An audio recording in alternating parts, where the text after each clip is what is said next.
The California sun beat down on Camp Pendleton's parade grounds, bouncing off polished Humvees and the metal of rifles slung against uniforms. New arrivals marched in stiff lines, boots striking the concrete in unison, their bags slung across their shoulders. Among them walked a figure who moved with quiet precision.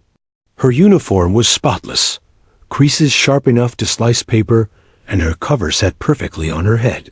Yet no amount of discipline could mask what drew every eye to her: jagged scars. The kind that didn't fade with time, traced a brutal story down the left side of her neck, crawling across her jaw and stretching down her arm. They weren't faint marks, but raw, textured reminders of fire and violence, the kind most Marines had only seen in medical photos or war documentaries. Whispers started almost immediately. "Damn, what happened to her?" One recruit muttered, under his breath, elbowing the Marine beside him. "Looks like she tangled with a grenade and lost." Another snickered. The laughter wasn't loud, not yet. It was the kind of muffled chuckling men used when they thought their target wouldn't hear, when bravery came only in the safety of numbers. She heard them, though. She always heard them, but her eyes never shifted. Her boots hit the ground. At the same rhythm, her posture never wavered. She didn't need to respond. She had learned long ago that silence was a stronger weapon than any insult could ever be. Still, silence didn't stop the sting. As the formation broke, groups gathered in little clusters, swapping stories and guesses about the scarred Marine. Some wondered if she had been burned in training. Others said she was probably a reckless rookie who blew herself up on deployment. A few, bolder and meaner, simply referred to her as Patchwork. She walked past them with the same composure. She carried everywhere. Her duffel bag swung over her shoulder, heavy with gear, though not as heavy as the weight of their eyes. Her father's words, etched deep in memory, surfaced again. "Scars aren't ugly. They're proof you stayed in the fight." But the young Marines staring at her didn't see proof of courage. They saw weakness. They saw a story they thought they already knew. In the barracks, the atmosphere wasn't any kinder. As she unpacked her gear, the door creaked open, and two Marines leaned against the frame, watching her. "Hey, did the Corps start recruiting movie monsters?" One joked. The other laughed, adding, "Nah, she's probably here for morale. Enemies will run before we even shoot." Her hands paused on a folded uniform, the fabric pressed and ready. Slowly, she set it into the locker, then closed the door. She didn't turn toward them, didn't answer. Silence again. The only sound was the metallic click of the lock sliding. Shut. Her restraint infuriated them. Insults lost their power when the target refused to break. They wanted anger or shame, or at least a flinch. Instead, she gave them nothing. Later that night, lying on her bunk with the dull hum of barracks chatter around her, she stared at the ceiling. The faint burn scars along her shoulder itched, a phantom reminder of fire long past. Memories drifted, uninvited, as they always did when the world quieted. The explosion had been sudden, a thunderclap that tore through steel and flesh alike. 1 second, her convoy had been rolling down a dirt road in Helmand Province, the Afghan sun glaring against armored windows. The next, an IED ripped their vehicle apart, shoving flames and shrapnel through the cabin. Her skin had blistered almost. Instantly, heat searing into her muscles, a smell of burning fabric and flesh overwhelming. But she hadn't stopped. Adrenaline drowned pain. Training replaced panic. She remembered dragging Sergeant Ellis out of the wreckage, his screams, raw with shock.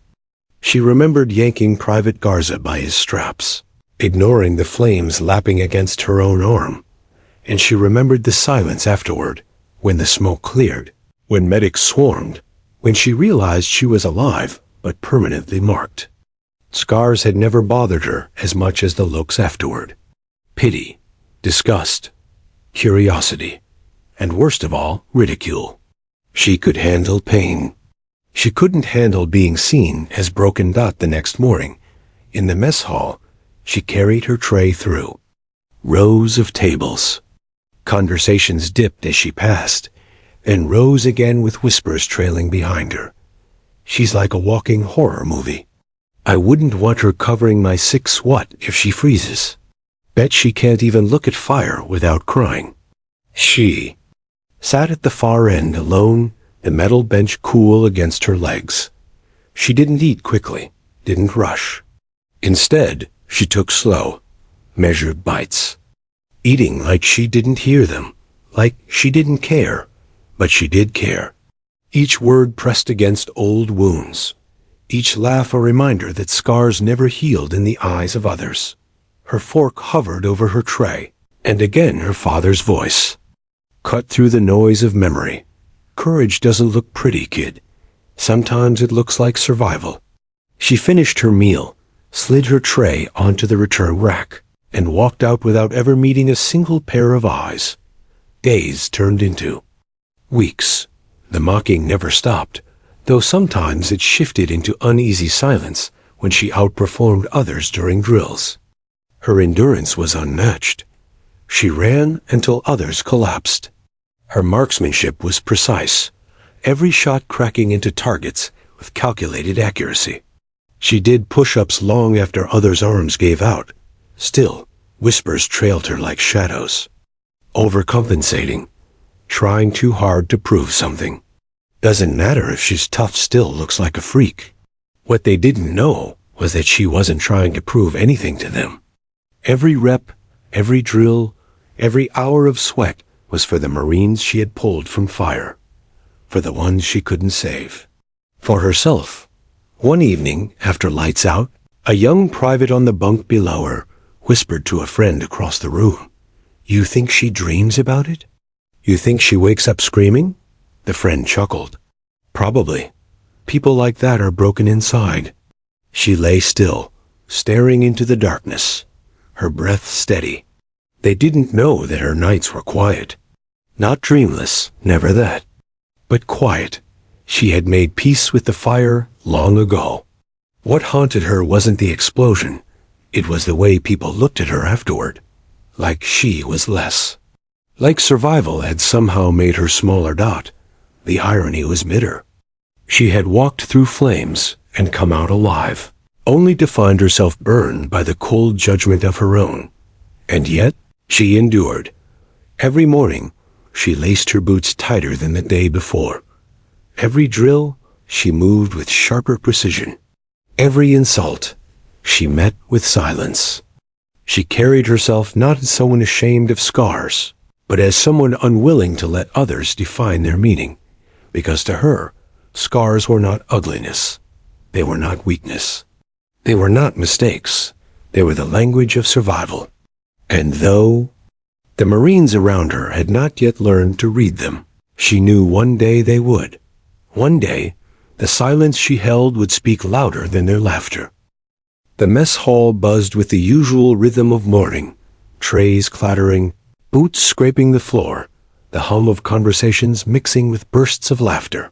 The smell of powdered eggs and black coffee lingered in the air, carried by the steady flow of Marines lining up for breakfast.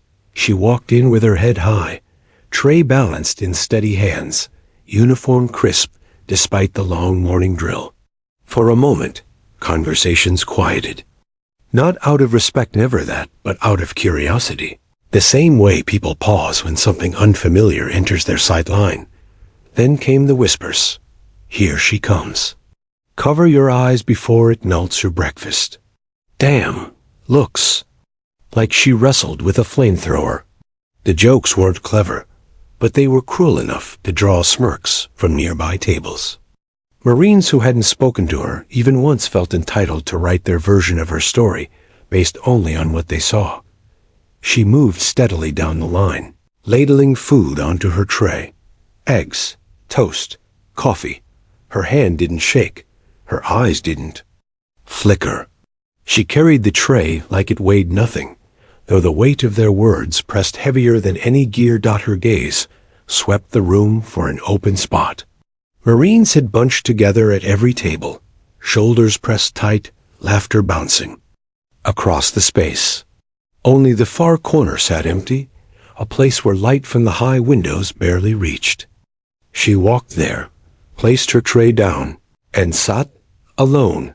The first forkful of eggs never reached her mouth before the contents grew bolder. She eats alone every damn time. Maybe fire messed up more than her skin. Maybe she's not right. In the head, I bet she can't even sleep near a candle. Laughter rippled. Someone banged their tray for effect, like a drum roll to mock the joke. She kept her focus on the tray, chewing slowly, deliberately. She had learned that eating was an act of defiance. Every slow bite told them they hadn't broken her, but inside, the sting was real. She was human, not made of steel, no matter how hard she tried to be. Words had a way of cutting deeper than flames ever had. And so, as she swallowed, she repeated the words that had carried her through every dark moment since Helmand Province taught her. Father's voice, strong, unshaken. Scars aren't ugly, kid. They're proof you stayed in the fight. She gripped that memory tightly. She had been 16 when he said it, after a training accident left a small scar on her hand. She had hated it, thinking it ruined her.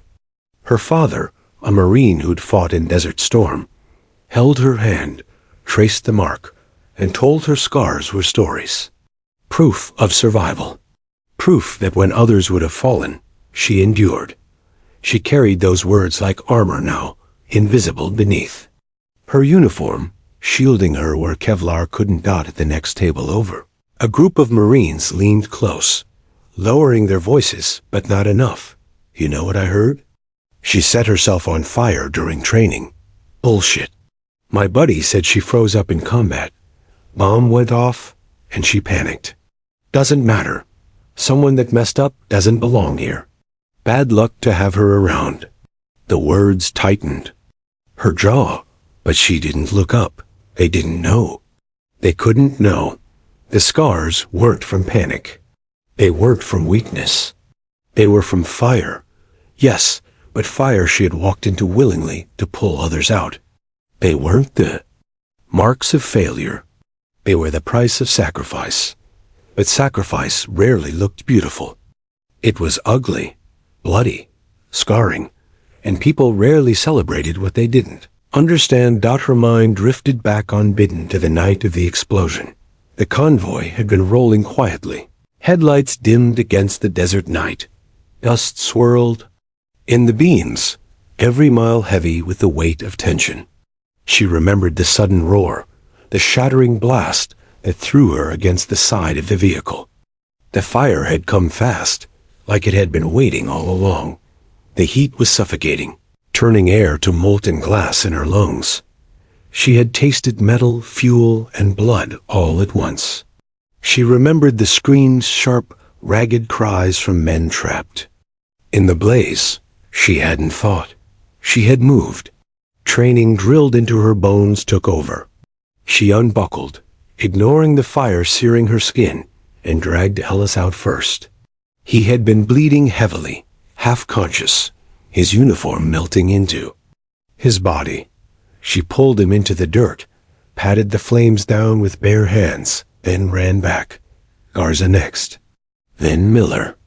She had gone back again and again, each time flames biting deeper into her own body, each time knowing she might not come out.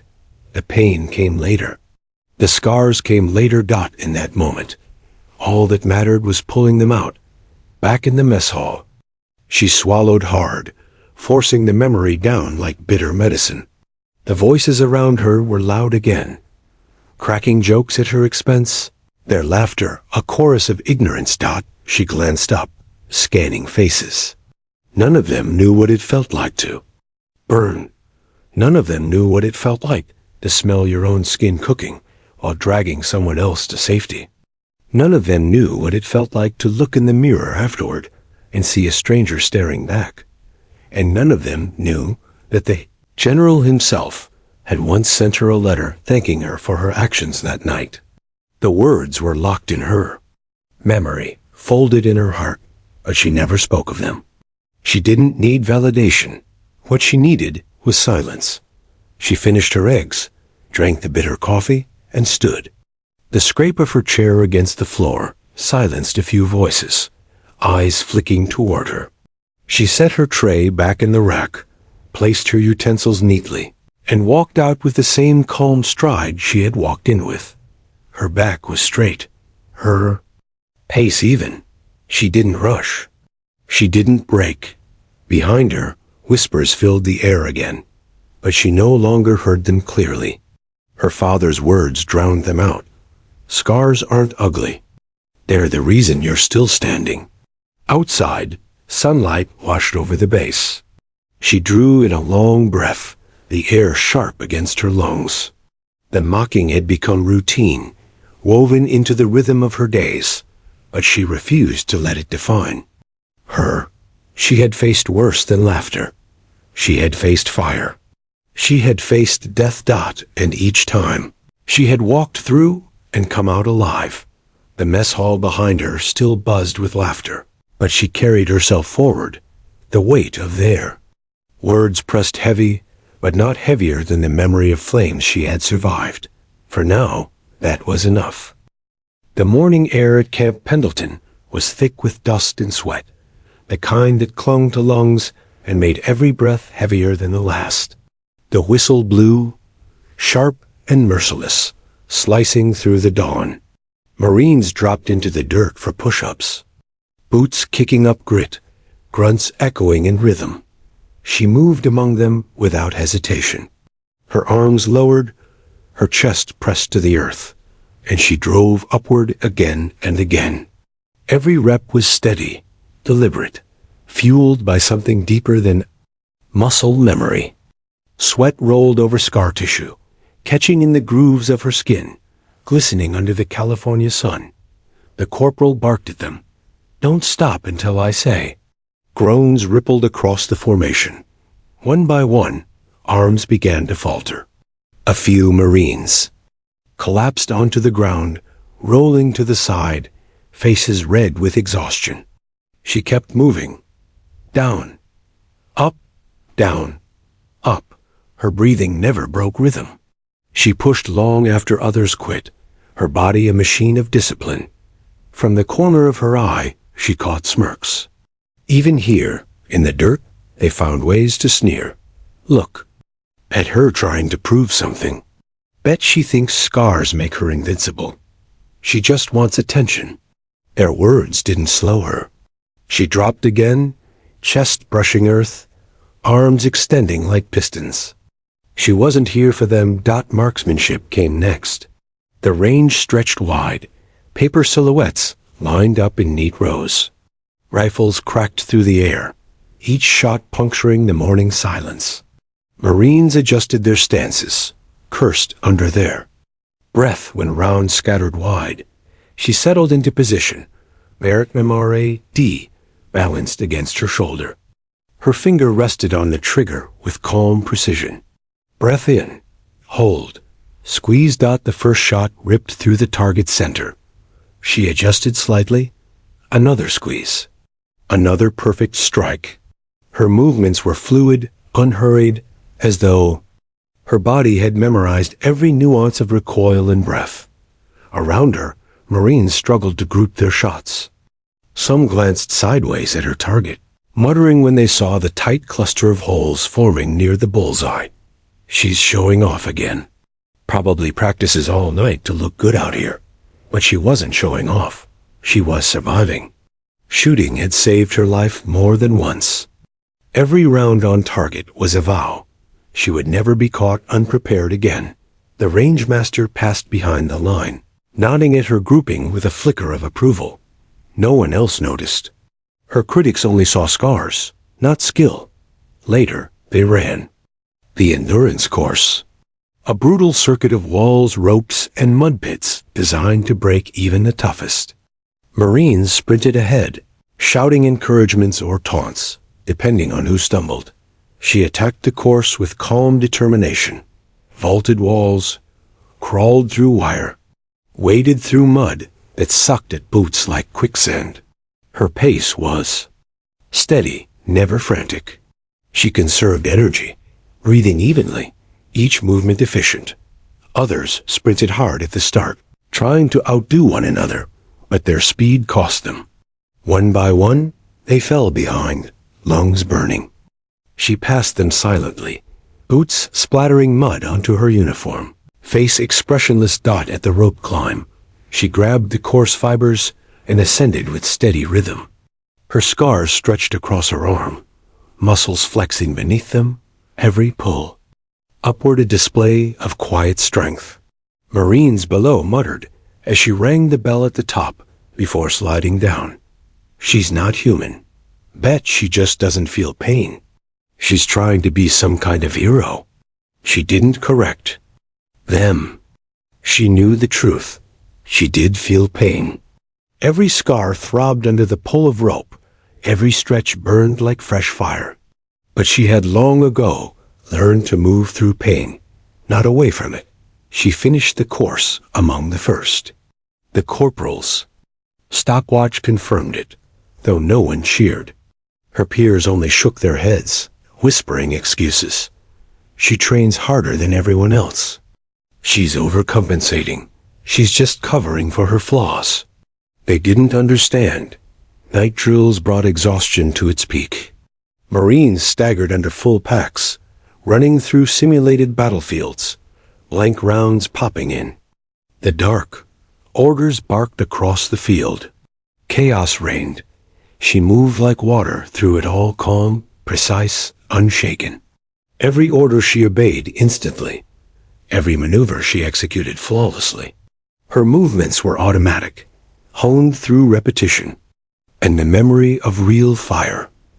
When a younger Marine tripped and fell, crying out, she didn't hesitate.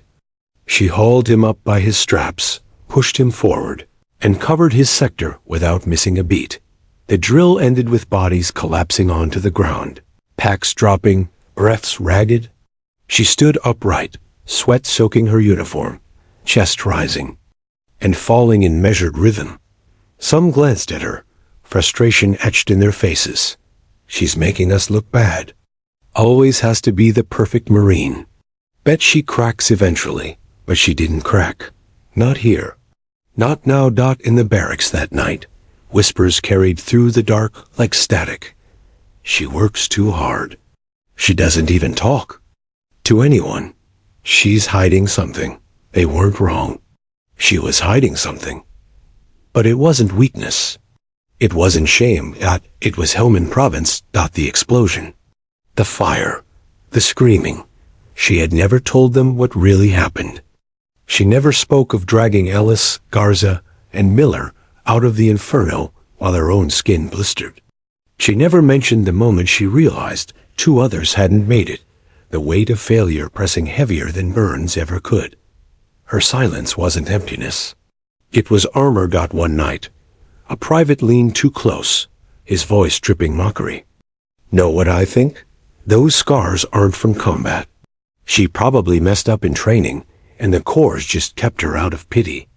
Laughter answered him, filling the barracks. She lay on her bunk, staring at the ceiling. Her jaw clenched, hands curling into fists against the sheets. For a moment, she wanted to tell them.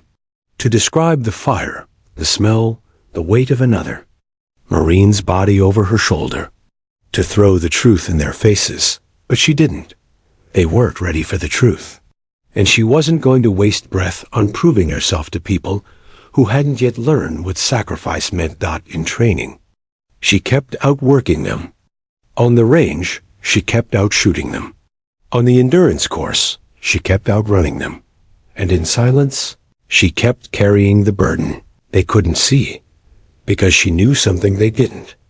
Something carved into every scar across her body. Survival wasn't about looking strong.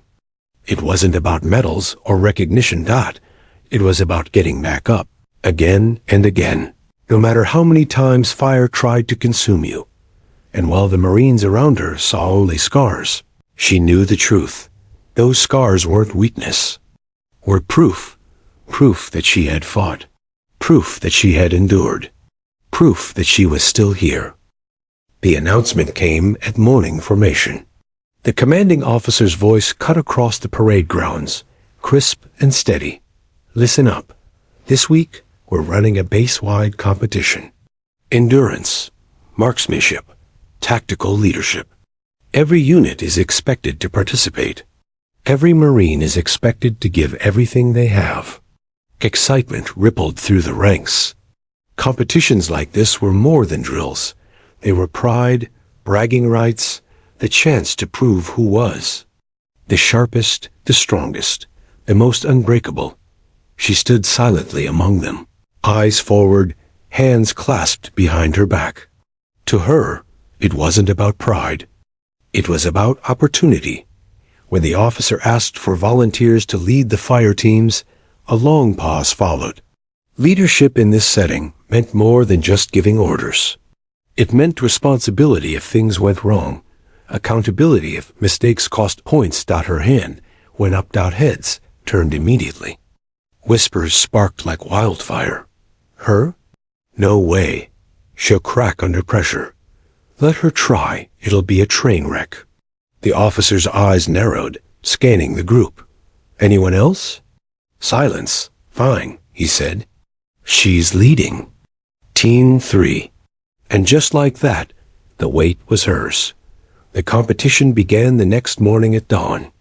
Marines gathered on the training field, boots laced, rifles checked, packs loaded with gear. The air was electric with anticipation. Her team assembled reluctantly, their doubt painted across every face. They shifted uncomfortably, stealing glances. At her scars, muttering low, "Great, we're stuck with patchwork.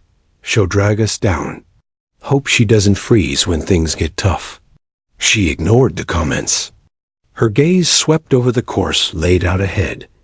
Obstacle runs, live fire marksmanship, tactical maneuvers, medical drills. It was designed to break the weak, confuse the unprepared, and expose poor leadership. She didn't plan to let that happen. The first stage was endurance. A 5-mile run through uneven terrain, each Marine carrying a full pack. The sun had just risen, but already the heat pressed down. Teams surged forward at the whistle. Some sprinted early, trying to gain an advantage. Her team hesitated, glancing at her for direction. "Steady pace," she ordered, voice calm but firm. "Don't burn out. Stay together." They groaned but followed. A few rolled their eyes, muttering about how she was playing it safe. But 2 miles in, when other teams began to falter, Marines dropping behind and gasping for breath, her team still held formation. By the 4th mile, those who had sprinted were dragging their feet. She pushed her team harder, setting a pace. That challenged them, but didn't break them. When they crossed the finish line, they weren't first, but they were strong, intact. No one had fallen behind. Her team exchanged uneasy glances. Maybe she wasn't as useless as they thought. Next stage was marksmanship. Targets popped up at unpredictable intervals, silhouettes, moving dummies, pop-up steel plates. Each Marine was scored individually, but leadership determined how quickly and efficiently the team rotated. Positions. She barked. Her voice carried authority now, sharp and commanding. Marines moved faster than they expected, surprised by how easily they fell into rhythm under her orders. When her turn came, she dropped prone, rifle braced against her shoulder.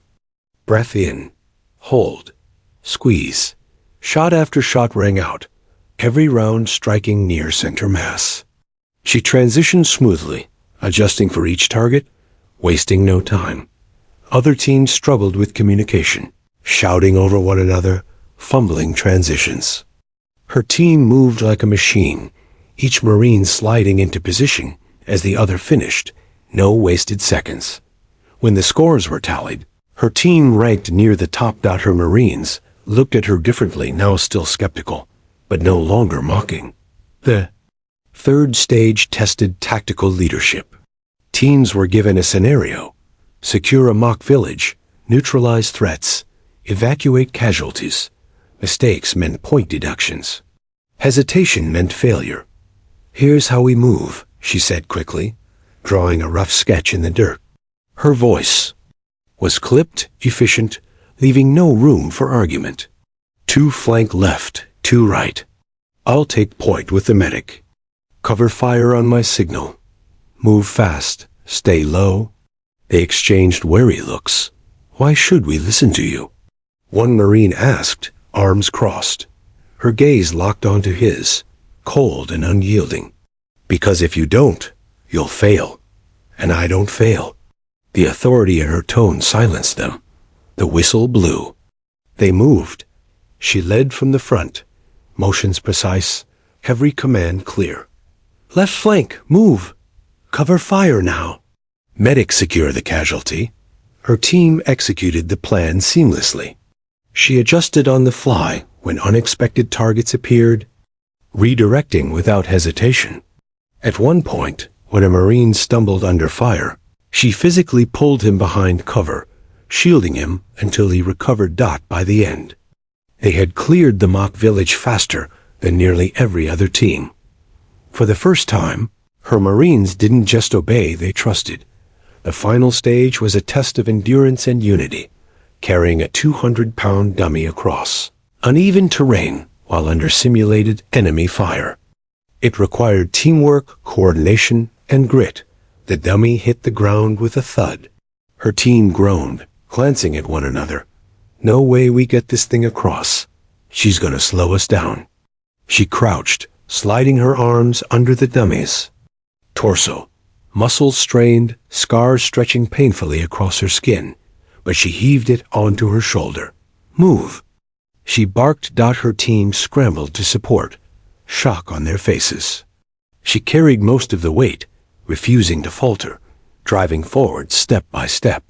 When one Marine twisted an ankle and dropped, she shifted, balancing the load and half carrying him too. Her body screamed in protest. Every nerve along her scarred arm burned as if the fire had found her again. But she didn't stop. "Keep moving." She growled, voice raw with effort. Step by step, they pushed forward, rounds cracking. Overhead, dirt exploding near their boots. She bore the brunt of it, muscles trembling, lungs searing. But she never let go. When they crossed the finish line, collapsing in the dirt, the whistle blew. Their time was one of the fastest recorded. Her team lay panting, staring at her in disbelief. No one mocked. No one sneered. For the first time, there was silence. When scores were tallied that evening, her unit had won the competition. Not by luck, not by chance, by leadership, by strength, by the relentless refusal to break. Her Marines stood a little straighter beside her. They didn't say thank you, didn't apologize for the weeks of insults, but their eyes said enough. Respect, grudging at first, but real. She accepted it with the same silence she always carried. Because she hadn't done it for their approval. She had done it because that's who she was. And the whispers about her scars would still follow. Something had shifted. Now, when they looked at her, they didn't see just scars. They saw a leader. The day of inspection arrived with the weight of ceremony. Every Marine on base felt it. The heightened urgency, the crispness in uniforms, the precision in movements. Inspections by a general were rare. When they happened, they weren't about neat boots or polished weapons. They were about discipline, cohesion, and proof that a unit was worthy of wearing the uniform. She stood in formation with her team, boots aligned, rifle braced, scars hidden beneath the long sleeve of her dress uniform. The competition was over. And though her Marines had begun to respect her, whispers still lingered on the edges of the barracks. Scars were not easily forgotten in a world where appearance carried weight. Yet she wasn't thinking about whispers. She was thinking about the man walking slowly down the line. The general himself, General Marcus Ellery, was not the kind of leader who inspired laughter or casual conversation. He carried authority in the lines of his face, the weight of decades in uniform pressing down with every step he took. His gaze was sharp, predatory, like he could read a Marine's character in a single glance. One by one, he inspected the line: boots, rifles, uniforms, stances. Each Marine stiffened under his presence, eyes locked forward, jaw clenched, hoping not to be the one he found fault in. When he stopped in front of her, the world seemed to still. His gaze flicked over her uniform, lingered on her posture. Nothing out of place. But he didn't move on. Instead, his eyes narrowed, searching, as if something about her tugged at memory dot, and then, with the slightest tilt of his head, he said, "Remove your glove." The order landed like a stone in the silent courtyard. Her stomach tightened. Around her, Marines blinked in confusion, some exchanging quick glances. A general rarely asked for such a thing during inspection. But orders were orders. She pulled the glove from her right hand, exposing the scarred flesh beneath. Burned tissue climbed. Her wrist, the skin twisted, discolored, permanently marked by fire. Gasps rippled through the line. Some Marines looked away instinctively. Others leaned in, fascinated. The general's eyes didn't waver. His voice cut again. "Sleeve, roll it up." For the first time in years, hesitation flickered across her face. She hadn't wanted this moment, not like this, not in front of everyone. But her training was absolute. "Yes, sir." With steady fingers, she unrolled the sleeve of her uniform. The scar stretched up her arm, across her shoulder, where the uniform collar barely contained. Them. Faded burns, jagged lines, skin grafts, evidence of a fire that should have killed her. Silence fell heavier than any shouted order. The general's expression shifted, just slightly, but it was enough. His eyes hardened not in judgment, but in memory. He knew those scars. He had read the reports. He had seen the aftermath of the ambush overseas, where a convoy had been struck, ignited into flames. Most had not survived. One Marine had pulled others out of the inferno, ignoring her own burning flesh to drag brothers to safety. And now here she stood, alive, scarred, mocked for the very marks that proved her courage. The general didn't speak. Immediately, he simply held her gaze, and in that moment, the entire formation seemed to hold its breath. Finally, his voice carried quiet but unyielding. "Where others saw fire," he said, "you became the shield." Every Marine in earshot stiffened. Some looked at her with sudden recognition. Others bowed their heads, shame coloring their faces as they remembered every cruel joke, every whispered insult. But the general wasn't finished. "You stand here. Not in spite of those scars," he said, voice growing louder, echoing off the courtyard walls, "but because of them. Every mark is proof that you chose to stand in the flames when others would have run. There is no greater honor." Silence followed his words. A silence so complete, even the wind seemed to still. For the first time since she had set foot on the base, no one mocked. No one whispered. They simply stood, confronted with the truth of what her scars meant. The general stepped back, his eyes never leaving hers. Then, with the sharpness of final judgment, he snapped a salute. The sound rang like a gunshot. Every Marine in formation froze. Generals did not salute lightly. They did not salute without reason. For him to salute a junior Marine during inspection, it was unprecedented. And then, as if pulled by an invisible force, the line erupted in unison. Every Marine's hand shot to their brow, saluting her, not because they were ordered, not because they feared punishment, because respect demanded it. She returned the salute, movement steady, though her throat tightened. For years she had carried her scars as shame, hiding them beneath gloves, beneath sleeves, beneath silence.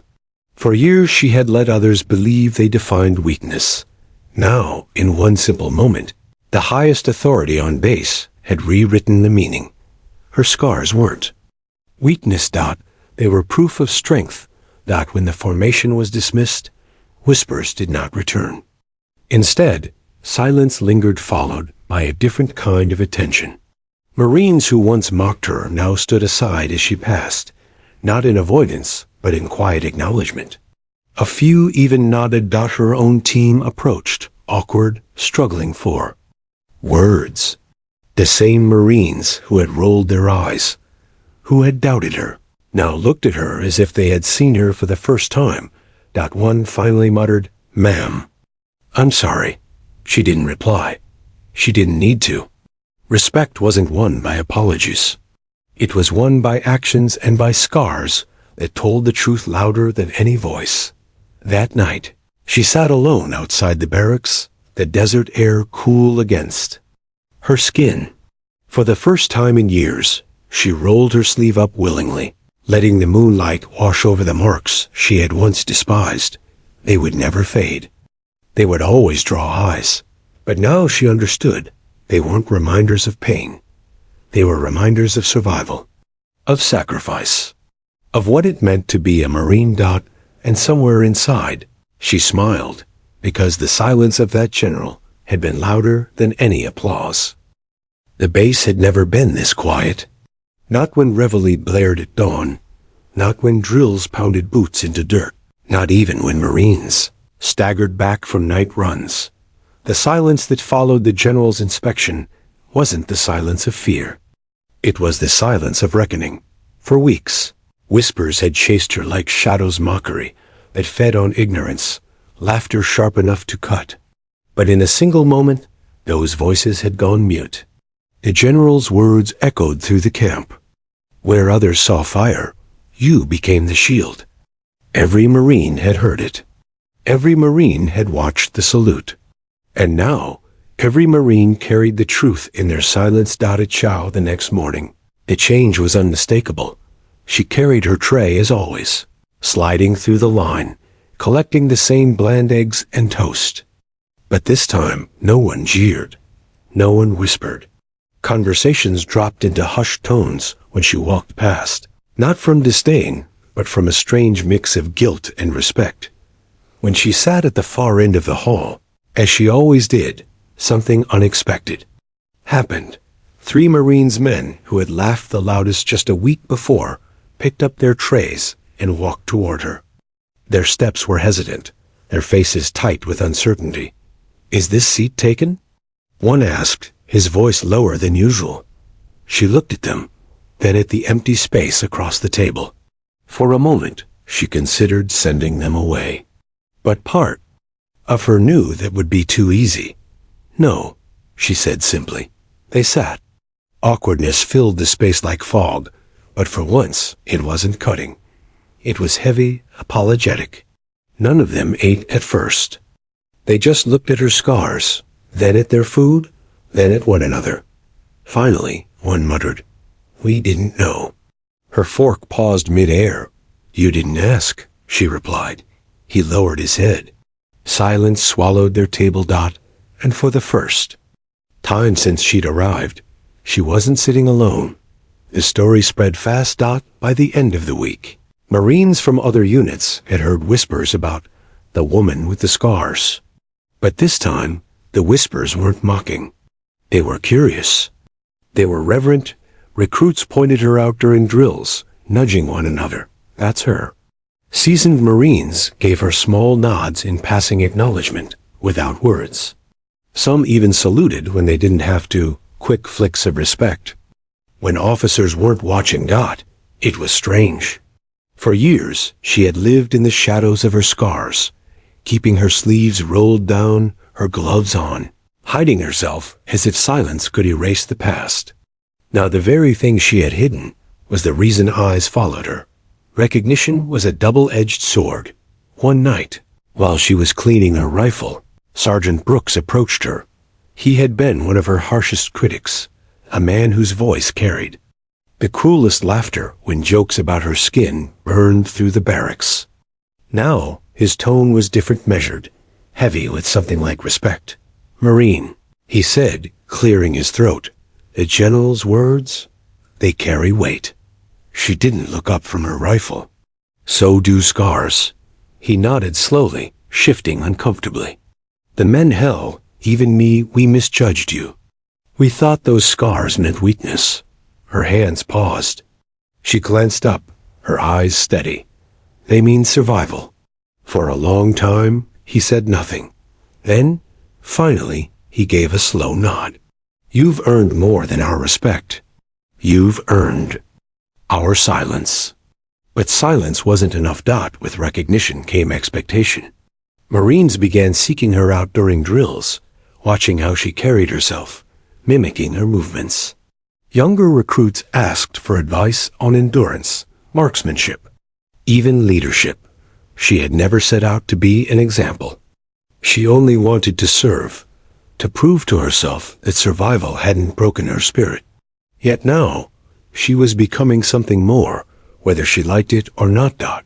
It was a burden she carried carefully. She didn't boast, didn't lecture. She simply led by example. When the runs grew long, she pushed harder.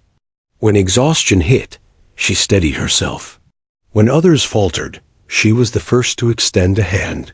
And slowly, her presence began to shift the culture of the unit. Still, not everyone embraced the change. There were Marines who resented the attention she received. They muttered in corners, saying the general's words had elevated her unfairly, that scars didn't make her special. One evening, during a training exercise, a corporal deliberately tried to undermine her. He cut her off during tactical drills, barked over her commands, challenged her every decision. The squad grew tense, unsure of how to react. She didn't argue. She didn't shout. She simply continued the exercise, adapting around his interference. When he stumbled on an obstacle, she hauled him up without hesitation, pushing him forward. By the end of the drill, when the squad finished faster than expected, no one questioned who had truly led them. Even the corporal stayed silent. But in quiet moments, when the barracks lights dimmed and the base settled into uneasy stillness, she wrestled with her own doubts. Recognition had changed how others saw her, but had it changed how she saw herself? She rolled her sleeve up in the dark, running her fingers over the ridges of burned flesh. The general's salute replayed in her mind, but so did the laughter that had once haunted her. Respect was fragile. One mistake, one failure, and the same. Voices that saluted her could just as easily turn again. It wasn't enough to be remembered for what she had done years ago. She had to prove every day that the fire hadn't burned away her future. Weeks later, during a night patrol exercise, her chance came. Her squad moved silently through the mock training field, rifles raised, scanning shadows. It was routine until a recruit slipped, twisting his ankle. The squad hesitated, looking for orders. Without missing a step, she slung the recruit's arm over her shoulder, half carrying him while still navigating the course. Her commands were clear, steady, cutting through the night. By the time they completed the exercise, the squad wasn't just successful, they were united. The next morning, the commanding officer pulled her aside. His words were brief but pointed. They follow you now. That realization struck deeper than any medal ever could. Once mocked, once isolated, she had become the anchor her squad leaned on. The scars that once drew ridicule were now symbols of strength, and more than that, of trust. She hadn't sought their admiration. She hadn't begged for their respect. She had simply endured. And in that endurance, she had become what every Marine aspired to be. Unbreakable. As she stood watching the sunrise over the desert horizon, the weight of recognition settled on her shoulders, not as a burden, but as armor. The general's silence had opened the door. Now it was up to her to walk through it. The morning sun painted Camp Pendleton in harsh golds and reds, reflecting off the metal of rifles and helmets, igniting dust swirling across the parade grounds. Every Marine moved with precision, boots striking in unison. But this morning, this Formation felt different. There was a subtle shift in the air, a quiet acknowledgement that someone among them had changed the rules. She stood at the center of her unit, posture straight, eyes forward, scars hidden, but no longer a source of shame. She didn't need to speak. The Marines around her had already learned her story without words. They had watched her rise, day after day, and they had internalized her endurance. Training drills began as usual, but the energy had changed. Where there was once skepticism, there was now attention. Where there had been mockery, there was now a measure of reverence. A young recruit, barely 18, stumbled over a rope during a standard obstacle drill. The weight of embarrassment weighed heavily on him. He braced for the usual laughter. Instead, he felt a hand on his shoulder. "Keep going," she said, voice calm, unwavering. "You can do it." He looked up, startled. Their eyes met. For the first time, he didn't feel shame. He felt belief in himself, reflected in her unwavering gaze. He scrambled to his feet and finished the drill, pushed by the unspoken. Certainty that she would not allow him to fail. Word of her leadership spread fast. Marines whispered, often in reverent tones, about the woman who had walked through flames and returned. She had become more than a Marine. They viewed her as an ideal, a symbol of endurance and courage. During tactical exercises, her influence was palpable. Teams instinctively gravitated toward her for guidance. Her instructions were concise, her decisions swift, but more than that, her presence demanded trust. No longer was she a target of mockery. She was the standard. Her scarred arm, once hidden beneath gloves and sleeves, became a quiet emblem of resilience. New recruits, seeing it, asked quietly, "What happened?" She didn't need to answer. The scars spoke for themselves. Survival. Strength, sacrifice. The senior instructors noticed the change too. Attendance improved. Morale rose. Performance across the base strengthened. Even officers remarked in private how her quiet leadership had shifted unit cohesion. Her influence is tangible, one commented, rubbing his jaw thoughtfully as he observed a drill. You can see the difference in how the men move, how they work together. She's changing the culture here without a single word of complaint. Her impact was subtle but profound. She wasn't seeking accolades. She was merely being herself. And that authenticity inspired others in a way that formal training never could. One day, during marksmanship practice, a young Marine struggled to keep his shots grouped on the target. Frustration clouded his expression. "Take a breath," she said softly, moving to stand beside him. "Focus on your target. Let everything else fade." He obeyed. The rifle clicked, then cracked. His grouping tightened. He stared at the paper. Target? Disbelief etched across his face.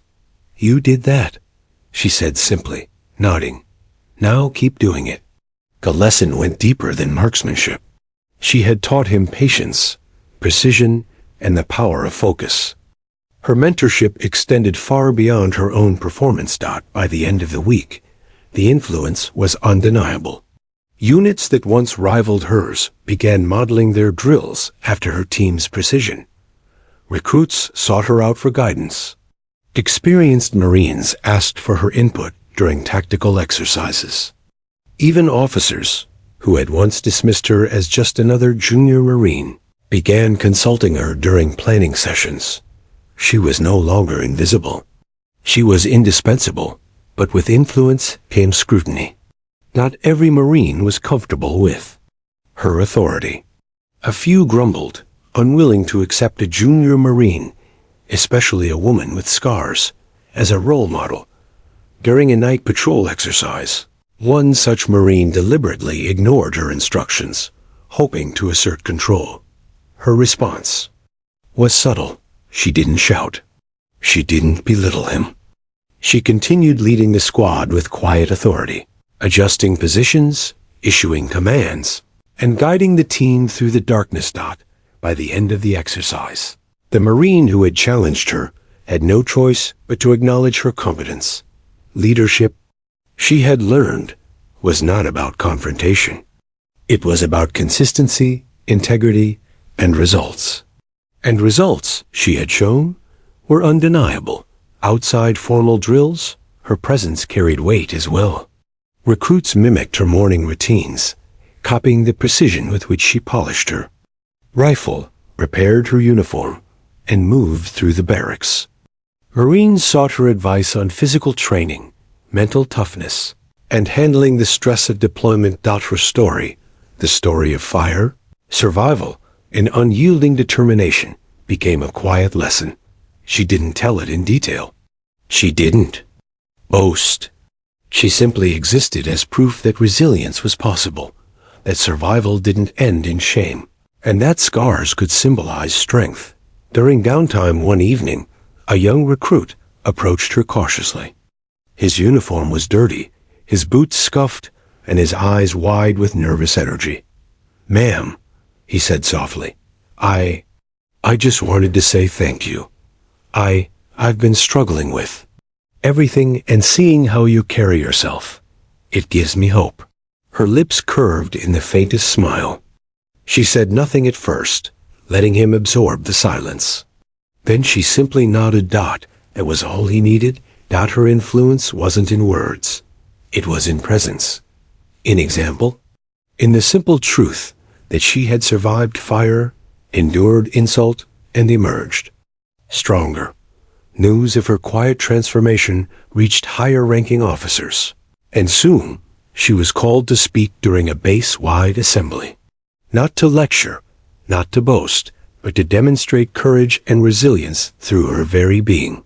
She stood at the front of the hall, the scarred arm visible now under rolled sleeves. The room fell silent. No one mocked. No one whispered. "You don't need to earn respect through words," she began, voice calm but commanding. "You earn it by showing up, by enduring, by refusing to break when fire, life, or circumstance tries to consume you. My scars, they are reminders.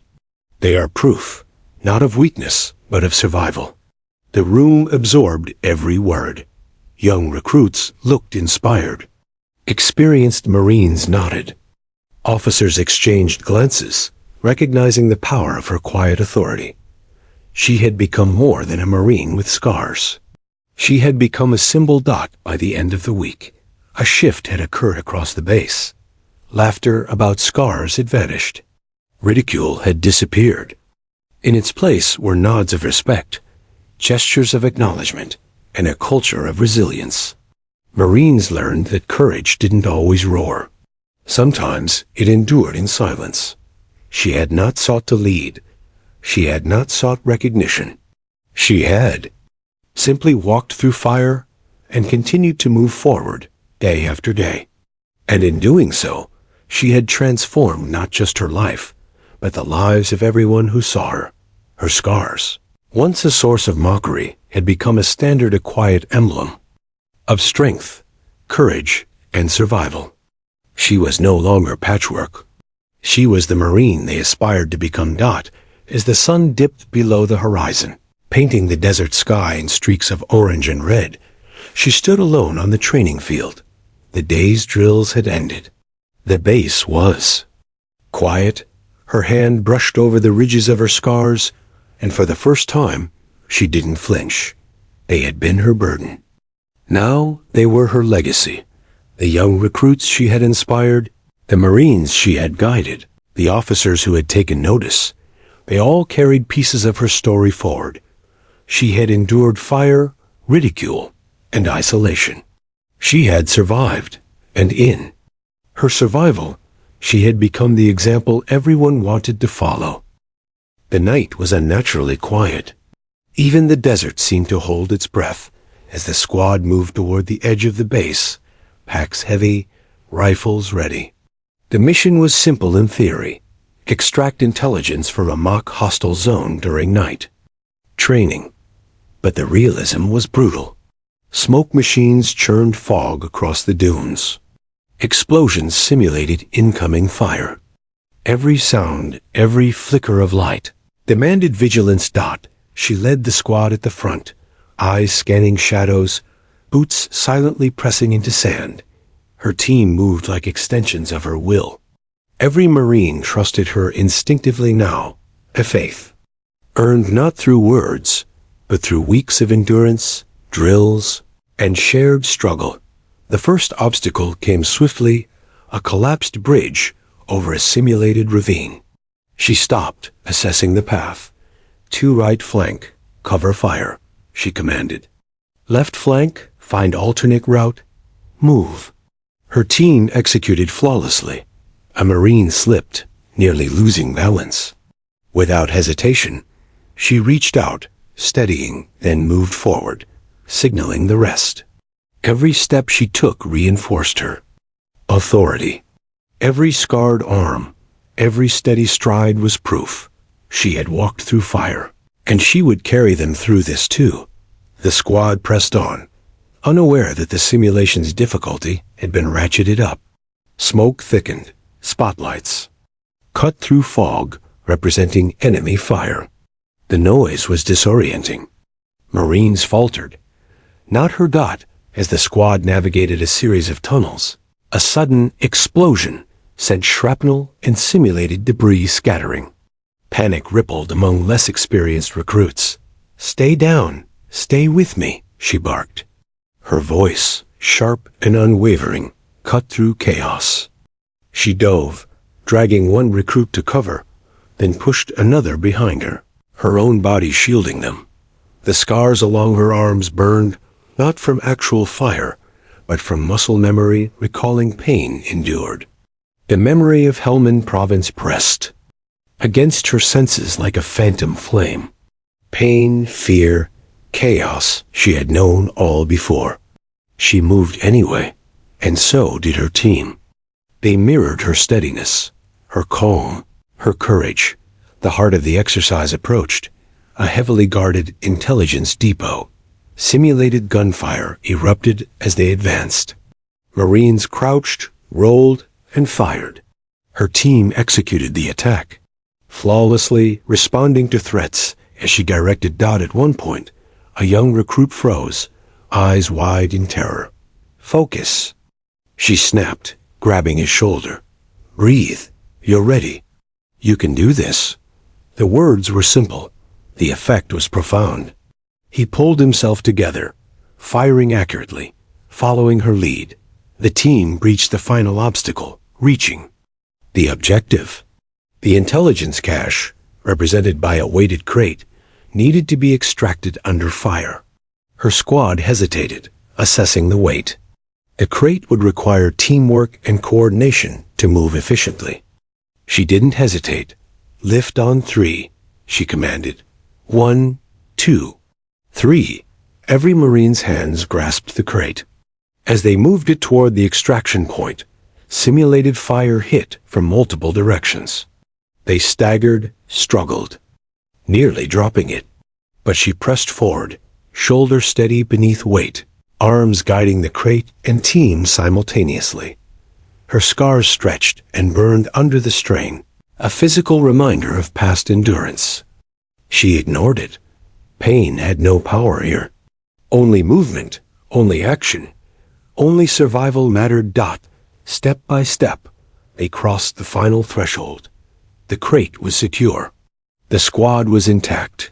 When they reached the extraction zone, the general himself appeared, observing from a simulated command post. Marines stood at attention, but her team had no need to. She had led them flawlessly. He descended the stairs, eyes scanning her and her squad. The first thing he noticed was the scars along her arms, visible now from exertion, a testament to both endurance and sacrifice. He stopped, expression unreadable. Then, slowly, he nodded. Not a word, not a salute. Just a nod, but it spoke louder than any orders. Recognition, respect, and validation, all wrapped into one. Back at base, word of the operation spread. Not a drill, not a routine exercise. This had been the ultimate test of skill, leadership, and nerve. Her Marines, once reluctant, now referred to her not as patchwork, but as leader. A title earned, not given. "You saved us out." "There," one young Marine admitted quietly, standing in the barracks. "I wouldn't have made it without you." Her response was minimal. A nod, a faint smile. She didn't need words. The scars told the story. Proof of survival, endurance, and quiet authority. Later, in private, she reflected. The weight of recognition pressed on her differently than before. Before, the respect of the squad had been one thing. Now, after the mission, the weight of leadership stretched far the responsibility for lives, outcomes, morale, and every Marine who followed her example. Yet she understood. Responsibility was a privilege, not a burden. Leadership wasn't about being admired. It was about ensuring those around her survived, thrived, and believed they could face any fire. Her scars, once sources of shame and ridicule, were now reminders of that responsibility. They weren't flaws, they were proof. Proof that she could endure, that she could lead, and that survival demanded courage. That evening, as she walked across the desert toward the barracks, the base quiet around her, she felt the shift fully. Whispers were no longer mocking. Laughter was no longer cruel. The respect she had earned was palpable. Young Marines approached her for advice. Experienced ones nodded as she passed, and officers acknowledged her silently but unmistakably. She had endured fire, ridicule, isolation, and doubt. She had walked through flames and emerged not just intact, but as an exemplar of courage. Her scars had carried her through every test. They carried the weight of inspiration. And in that moment, she understood fully. Survival alone was not enough. Leadership alone was not enough. Courage alone was not enough. That it was the combination of endurance, experience, sacrifice, and example that defined her. Her scars, her actions, her calm authority, they weren't just proof of past trials. They were a beacon for every Marine who would walk the path behind her. The sun dipped below the horizon, the desert sky burning in streaks of crimson and gold. She paused, letting the last light wash over her scars. Pain, endurance, fire, and survival, all visible now, all undeniable. The general's silent acknowledgement echoed in her mind. The respect of her squad wrapped around her like armor. She was no longer mocked. She was no longer whispered about. She was no longer simply the girl with scars. She was a Marine, a leader, a survivor, a symbol. And in the quiet of the desert evening, she allowed herself the smallest smile. The fire had burned. The scars remained. But she had walked through, and now everyone else could see that strength was born in fire.